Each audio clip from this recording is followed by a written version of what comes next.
دائم مغفرة والغنيمة من كل بر والسلامة من كل إثم. اللهم لا تدع لنا ذنبا إلا غفرته ولا هما إلا فرجته ولا دينا إلا قضيته ولا حاجة من حوائج الدنيا والآخرة إلا قضيتها يا رب الأرباب. اللهم افتح لنا باب رحمتك وسهل لنا أبواب رزقك ألا دا افتتاح خير وبركته إله العالمين بالجنة وعزيزي دكتور صالح الله أكبر الذي خالق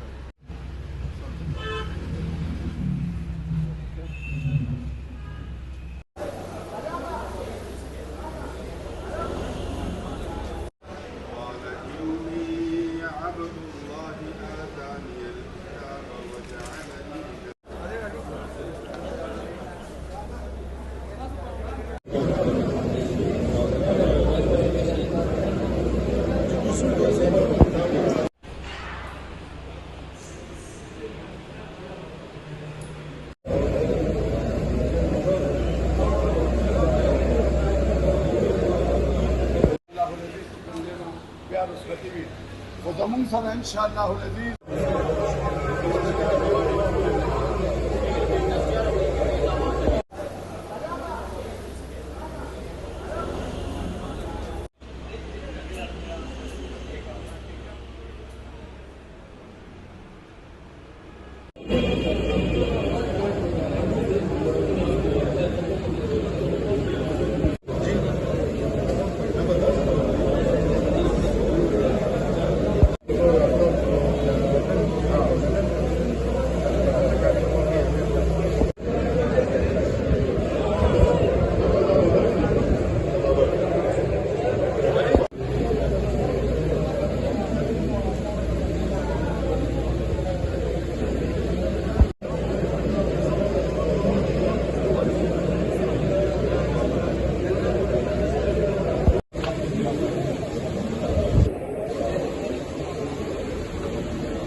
إن شاء الله العزيز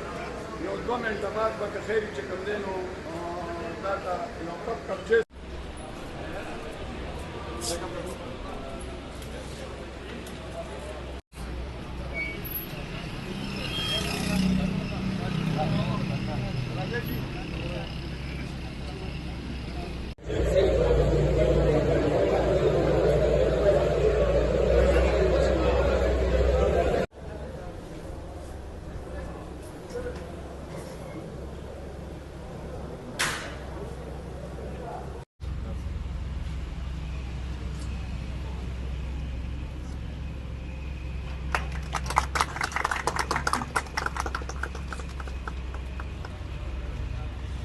اول خو ټولو ته په جمع باندې سلام او دلته راتونکي ټولو میلمنو ته که زموږ خپل دي ملګري دي او میډیا ټیم دی د دې سنټر مالکان دي ټولو ته زه سلامونه پیش کوم شکریا ادا کوم چې تاسو مطلب موږ ته راغلئ موږ ته دومره قدر راکړو دا زموږ دپاره یو عزت مقام دی او زه د دې خپل سنټر مالکان دا هدایت حاجي صاحب عدنان صاحب د دې ځای چې څونه ټیم دی د دې دومره شکرګزار یم چې دوی ماته مطلب دومره ښه ویلکم وکړو او دونه ښه ارینجمنټ یې کړو زه به څومره بس دومره یو 2 خبرې شارټ وکړم چې یاره مطلب دا چین ما ولې واخیستو یاره هغه سنټر نه زه دلته کې څه دپاره راغلی یم مخکې زما کلینیک ابدال میډیکل سنټر کې اوس مردان روډ باندې ایان میډیکل سنټر ته زه شفټ شوی یم دا صلاح مشوره دا ما د خپل چې څونه زما مریضان دي نو د هغوی د خیرخواهۍ دپاره هغوی په مشوره باندې ما دا فیصله کړې ده هلته کې چې کومې کمزورۍ وې کمۍ وې کومې مسلې وې هغه اوټي کې وې هغه روم کې وې یا نور سنټر کې څه کمۍ پیشې وې زموږ صرف دلته راتلو دغه مقصد دی چې انشاءالله هغه کمۍ هغه کمزورۍ هغه به انشاءالله دلته نه مونږ کوشش کوو چې ختم شي او خپل چې کوم د دې ځای خلک دي دغه دي هغوی له پوره ښه طریقې سره د هغوی خدمت وکړو مهرباني جي السلام علیکم مخکې چې زه د دې مهمان خصوصي او د دې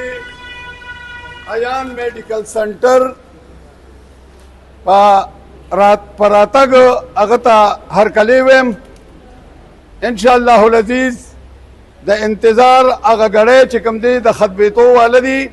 او هغه شخصیت چې نن د ایان میډیکل سنټر ته رالو نو زه د الله پاک شکرګزار یم چې خدای پاکه ستا لاک لاک شکر دی چې تا ما نه دا خدمت واغشتو چې زه د چارسدې د عوامو د دې خپل کلیوالو خدمت وکم او په صحیح طریقې سره وکم. نو ستاسو په منځ کې نور ډېر نه حایله کېږم. هغه شخصیت ته د خبرو مقرر کوم جناب محبوب علي صاحب ډاکټر ارتوپیډک سرجن.